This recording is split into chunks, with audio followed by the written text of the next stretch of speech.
Good morning, Ohio. It's James Lewis of this Dream House, the show that is all about the house. Joining us today is Steve Beaven of We Will Rise, a true story of tragedy and resurrection in American Heartland. Steve, thank you for joining us today. Hey, thank you for having me.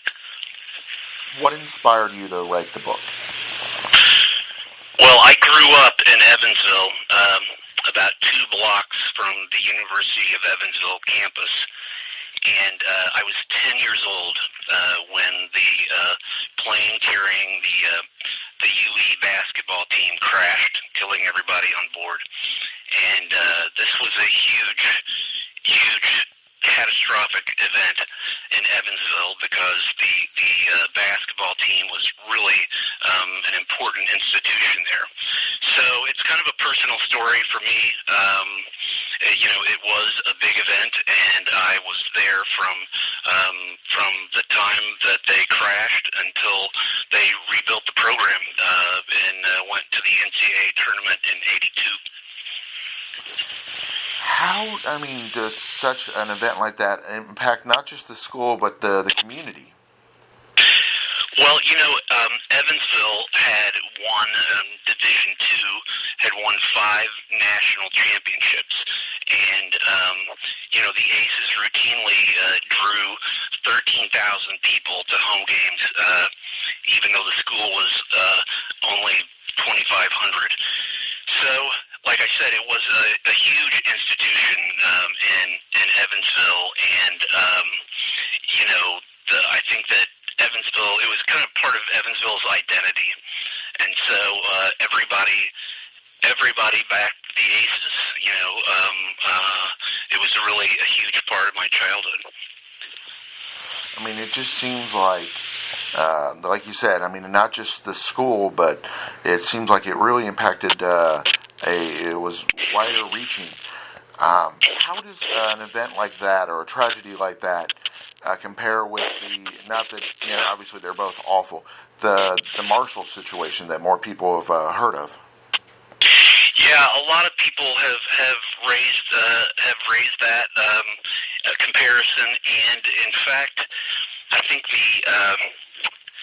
someone from the Marshall administration contacted Evansville, the university, the day after the crash, and then called every day after that to talk about what they could expect and how they should plan the response.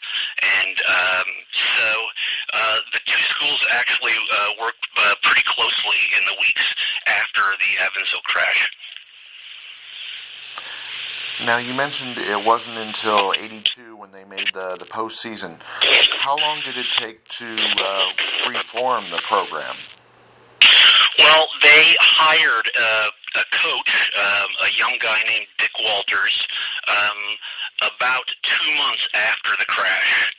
And Dick was sort of this maniacal young coach, willing to pour every ounce of himself into rebuilding this program. And it was really remarkable how quickly he was able to do that. They went from 13-16 in his first year to 23-6 in his 4th year, and they went to the NCAA tournament. So, Dick, he poured every bit of himself into it. He recruited a freshman class that first year of 4 guys who really carried the team through to the '82 season. So did they end up playing any of the remainder of the 77 season, or did they skip the rest of the 77 season and start back 78? Well, there was a discussion briefly about recruiting some kids who were already in school at UE to play out the season, but they felt like it was too much. They didn't want people feeling sorry at every game, and I think they just felt like they wanted to start fresh. So Dick rebuilt the team, and their first games were in late 1978. And I definitely can relate. Fortunately, my university didn't have the same tragedy, but coming from a smaller university, Northern Kentucky, and then recently going Division One, is a tough enough challenge. But to go through the tragedy that Evansville had, and to try to rebuild not just the team but the community, wow, it's got to be rough. Um, with that, how would you say that it impacts? Is it do they reflect on it yearly or every so often? How often does the memory still come up in the community? Yeah, I think, in the first years afterward, obviously, it was really fresh on people's minds, and every year they would have a church service of some kind. I think that they still, obviously, there's a monument in the middle of campus to the folks who were on that plane, and that's where the title of the book comes from, a quote that says, "We will rise." But I think that, students who are going there now know nothing about this. And the school, I think at some point, really wanted to not forget about what happened, but to move on a bit because, they didn't want to be remembered as the school that was struck by this horrible tragedy. Well, I was going to say, fortunately, this year they've got some good news, and that helps them to focus more on the basketball side of it. What are your thoughts on their big win against Kentucky? Yeah, that was pretty incredible. I had, I'm from Oregon, and I had people texting me all night about that. My neighbor came over and said, "You must be going crazy." Yeah, it's the biggest win in program history, I think, and this is a program that had 5 national championships.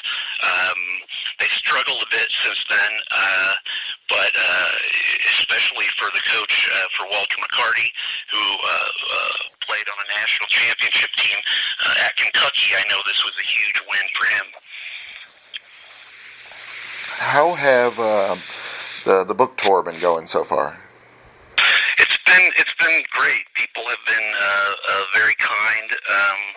I think that there is a lot of interest in part because it's ultimately a story about community resilience and a city getting together to help rebuild a huge institution. And so, so far so good. People have been very positive. Obviously, you were there. You got to experience it, live. But what type of interviews? How have people been willing to share their experiences and share their pain with you?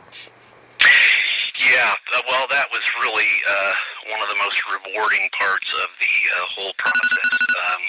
The sort of elderly parents and aging siblings of the people on that flight were very generous with their time, and I interviewed some of them, a half dozen or 10 times, meeting them in person, and I think that it was important for them